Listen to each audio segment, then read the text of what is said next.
Hello, Stephen Smith here from IHTT. I just wanted to take a moment to quickly cover a workflow for adding multi-vendor tools into NX using Machining Cloud. So one of the things that I want to point out is Machining Cloud has partnered with quite a number of tooling vendors, and they're always working to add more. In this particular case, what we're going to do is create a multi-vendor assembly starting from kind of a known point. So in my particular case, what I know is that I want to use an AXD 4000 series tool from Mitsubishi. So the first thing I'm going to do is just go ahead and look that up.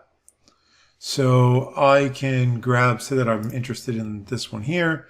We will go ahead and create a new tool assembly right from this page. Once we've got this tool selected, what we can do is click on inserts and it'll show us the compatible inserts. So in this case, I'm interested in a TF15 insert and I'd like it to be a 63 thou. So let's go ahead and add this to the tool assembly. Now what I need to do is I need to find an adapter. So a couple of ways that we can do this. The first thing that I'm going to do is I'm going to restrict my shank style, which is basically what we're connecting to on the machine side. So let's go ahead and say that we are going into a BT40 machine. So go ahead and apply that filter. And then what I am interested in is controlling my body length. Instead of kind of going through these different options, I actually want to use a range.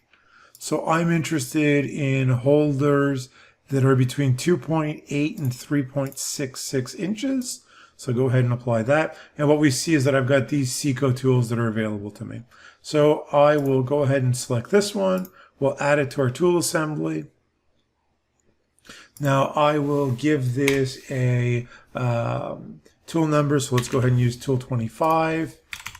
And from here, what I will do is go ahead and download this model as a step file. What I have done here is just open a new modeling window in NX, and I will drag and drop the step file for the tool that we just created in Machining Cloud. So here is the tool, and I will use the 3D Tool Assistant to quickly create a parameterized version of this tool that can easily be used in the CAM environment. So go ahead and click the 3D Tool Assistant button. I will define this as being an indexable shoulder mill. Corner radius 63 thou is correct in this case. Now we just need to define the various coordinate systems. So what you'll notice is for each one of these, if we hover over it, it gives us a nice graphic showing us kind of what points the tool is looking for. So we're interested in that top shoulder. Now we want to find the center of the mounting interface. We want to select the holder. I'll select the same geometry as being our shank. And then we can go ahead and grab our inserts. Once I hit OK, what the tool is going to do is actually transfer us over to the manufacturing environment. It will create this as a new tool, and that tool will be fully parametrically defined, as well as bringing in the step files for accurate simulation in CSE.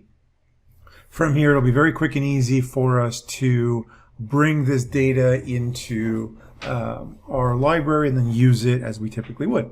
So if we just go ahead and double click on this, what you'll notice is that we've got a true representation. Everything looks good. It basically follows the original outline.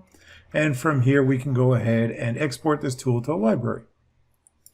This workflow works for solid carbide tooling, indexable tooling. It also works for some turning tools. So what I've done in the past is just gone ahead and created a simple turning holder here with its insert out of Machining Cloud, followed the exact same process. And in this case, I just brought it into Sim 15 to demonstrate that it does work as we would expect. So hopefully you found this interesting. Hopefully this is something that you might be able to add to your workflow.